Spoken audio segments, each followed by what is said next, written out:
Vous savez, pour attirer plus de clients, il y a une technique vraiment très simple à appliquer.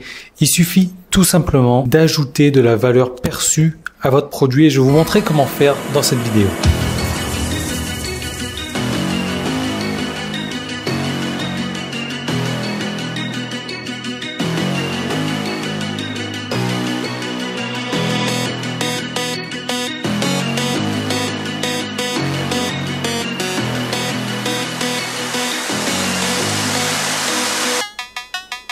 Alors selon vous, qu'est-ce qui fait la différence entre un sac en cuir, mais avec un cuir de très très bonne qualité, et un sac de marque Hermès, on va dire?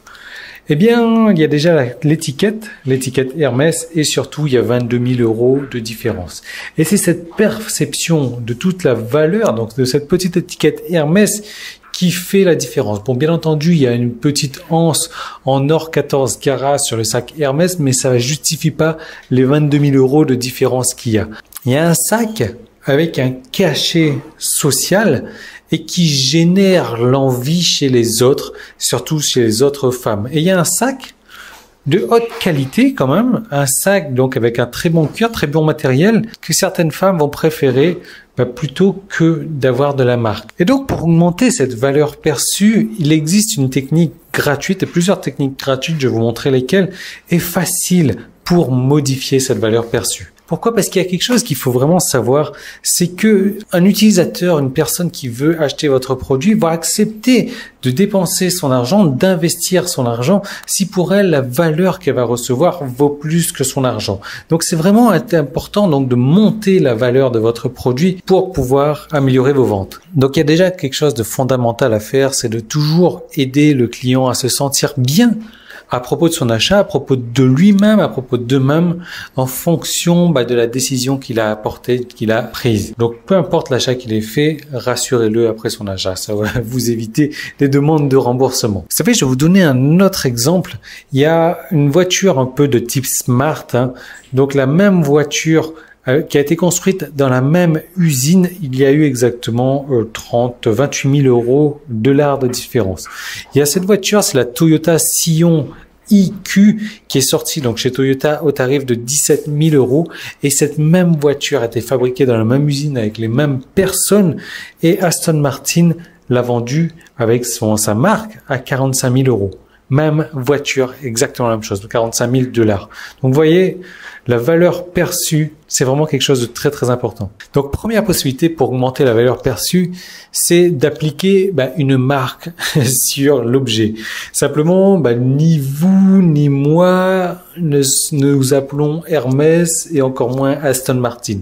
Donc il existe pour ça d'autres possibilités. La deuxième des possibilités, c'est d'augmenter le tarif de la chose, du produit, de votre objet.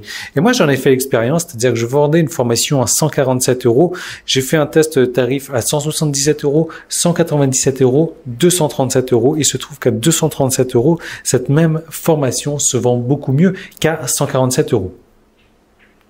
Donc, augmenter le tarif, ça augmente la valeur perçue. Il y a une expérience qui a été faite, des tests qui ont été faits. Donc, c'est un groupe de personnes, on leur a fait goûter des vins, 2 vins.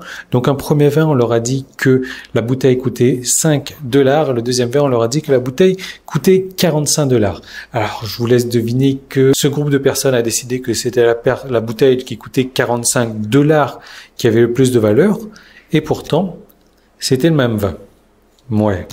Donc, il y a une question à se poser, c'est qu'est-ce que nous voulons? Qu'est-ce que nous voulons en règle générale? C'est déjà faire des bonnes affaires. Imaginez que vous avez acheté un truc avec une très très bonne affaire. Vous l'avez acheté à 3 $. Alors, j'ai pas de truc à vous montrer là. Et ce truc-là, si vous l'avez acheté et que vous avez fait une vraiment très très bonne affaire, vous allez en parler pendant des années. Vous allez en parler avec des inconnus dans la rue. Et la deuxième chose qu'on veut, c'est également de faire quelque chose en commun avec les gens qu'on admire. Et c'est pour ça que Oprah, donc Winfrey, qui avait parlé de son gâteau préféré, un gâteau qui coûte 165 $ quand même. C'est un gâteau poinsettia, je sais pas trop quoi. Donc, du coup, ce gâteau a fait fureur. Pourquoi? Parce que les gens voulaient mettre 165 $ pour manger le même gâteau que Oprah. Les gens aiment bien assumer les choses. Les gens assument que plus c'est cher, plus la qualité est meilleure. plus le paquet, l'emballage est gros, plus il y a de valeur. Que Oprah ou Beyoncé va faire la promotion de ce qui est forcément le meilleur. Que si votre site internet est moderne et rapide, il y aura d'autant plus de valeur. C'est des assumptions comme ça. Les gens assument ce genre de choses qui peuvent être fausses, mais c'est comme ça que ça fonctionne. Et puis, il y a une autre technique aussi qui consiste à recadrer le tarif. Il y a une autre expérience qui a été faite où on vendait 8 cartes postales pour $3 et il y a eu 40% donc de conversion, une personne qui allait faire du porte-à-porte sur les maisons, comme ça, 40% c'est pas mal. Et c'est même 8 cartes postales, on les a vendues au même tarif, mais au lieu de dire $3, on a parlé de 300 centimes. Et là, cette fois-ci, 80% de conversion, le double. Hallucinant, non? Tout comme comparer le tarif de votre produit à quelque chose qui est connu. Moi, j'avais pris cet exemple-là pour un abonnement que j'avais, un café par jour. Et là, c'est exactement la même chose que je vais reprendre. Un café par jour sauve un enfant. Donc ça, c'est mieux que de dire aider notre association caritative qui va aider les enfants. Et pour ça, c'est $1,277 par an.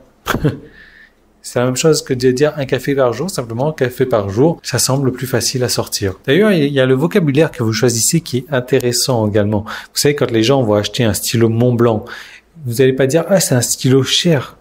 Non, parce que les gens n'achètent pas un stylo Montblanc pour acheter quelque chose de cher. Ils achètent pour avoir quelque chose d'exclusif. Pareil pour les vêtements. Une maman ne va pas acheter quelque chose parce que ce n'est pas cher. Elle va l'acheter plutôt parce que ça a une bonne valeur. Vous voyez, même chose, différents mots de vocabulaire. Donc voilà, vous avez vu à quel point on peut augmenter cette valeur, manufacturer cette valeur. Alors bien entendu, il faut falloir délivrer de la qualité après, parce que si vous augmentez la valeur, que vous mettez un produit hors de tarif et que au final votre produit n'est pas intéressant, voilà, votre truc va faire un flop. Mais c'est intéressant de savoir qu'il y a plusieurs manières d'augmenter la valeur perçue de manière à faire beaucoup plus de ventes. Je vous laisse tester ces techniques-là. Moi, je vous retrouve dès demain dans une prochaine vidéo.